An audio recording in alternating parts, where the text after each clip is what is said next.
Travel with me into a classroom in Virginia Tech just 10 years ago. At the front of this classroom is Liviu Librescu, a Jewish professor teaching a course on economics, and listening intently are his around 20 students. Now, as he's teaching this class, suddenly he hears gunshots go off in the hallway, and he realizes what it is. It's an active shooter situation. So he hurriedly encourages his students to exit through the window. And what he does is he turns to the door. And he sees that on the door, that there's no lock for the door, that it's an unlocked door. So he knows what he has to do. He's faced with a choice. He can either attempt to flee with his students, or he can bar the door for the other person attempting to come in. Liviu Librescu opts to do the altruistic and selfless thing. While his students are exiting through the window, he bars himself against the door as the shooter repeatedly hits the door with his body. The last student to leave looks back at her teacher, realizing that there is no hope left for him. But the look in his eye isn't a plea for help, it's a plea for her to save herself. And when she finally hits the ground, the last thing that she hears are the shot of gunshots as her teacher has perished. Liviu Librescu wasn't a Christian, and yet he still did something that many of us may not even do. He still sacrificed the ultimate prize, his life, in exchange for others. But why? Doesn't the Bible teach us that Christians are better than other people? If Christians are better than other people, why do non-Christians lead relatively good lives? That's the topic that I'm going to be responding to today, which is, if man is inherently sinful, why do many men lead relatively good lives? Most people answer this question by saying, well, they may lead relatively good lives, but that doesn't mean that they can get into heaven. That's true.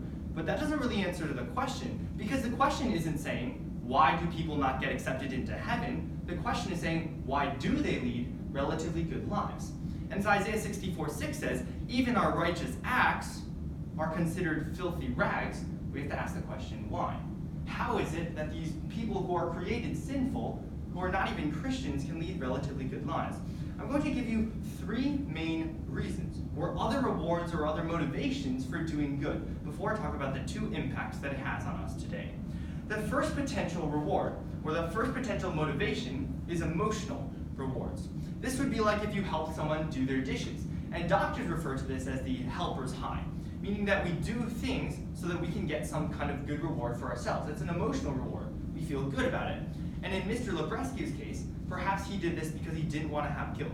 Can you imagine if he had left his students and he had jumped out the window with them, and then half of his students died? Do you know that the guilt that he would be experiencing to this day for not helping them? Perhaps the reason why he did this was because of emotional rewards.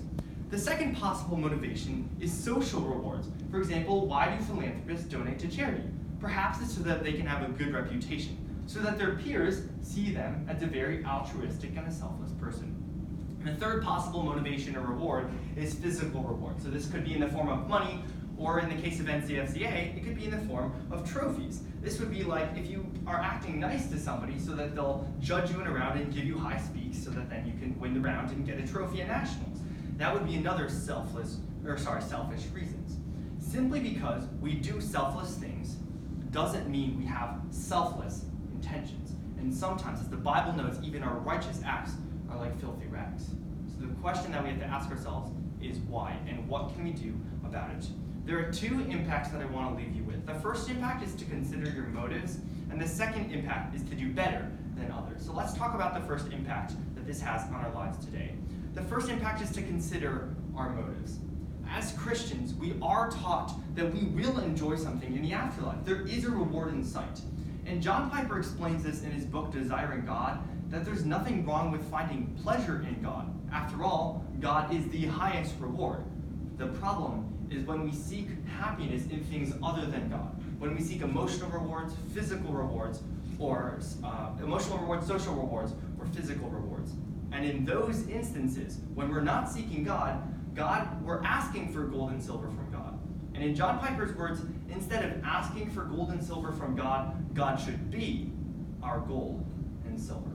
So that's what I believe we need to do when we consider our motives. Why do we do good things? Why do I wash my brother's dishes? Is it so that he can praise me and think I'm a good brother?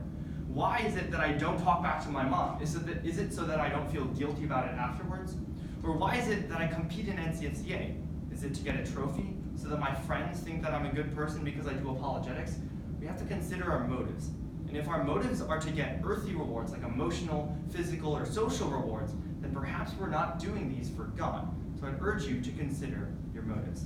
And the second main impact to leave you with is that we should do better than others. The question is, if man is inherently sinful, why do men lead relatively good lives? And that's a great question. Why is it that when they see a non-Christian, they think, oh, he's just as great as a Christian? This shouldn't be the case. And while we may not be perfect, we should be different from the rest of our culture. There should be no reason why people compare us to non-Christians and think that the non-Christians are leading just as good lives as we do. And I encourage us that if we are following Jesus Christ, we should be leading relatively good lives, not for social rewards, not for physical rewards, and not for emotional rewards, but for the reward that God has for us. And as Luke 9:27 says, for whoever would save his life will lose it, but whoever loses his life for my sake will save it.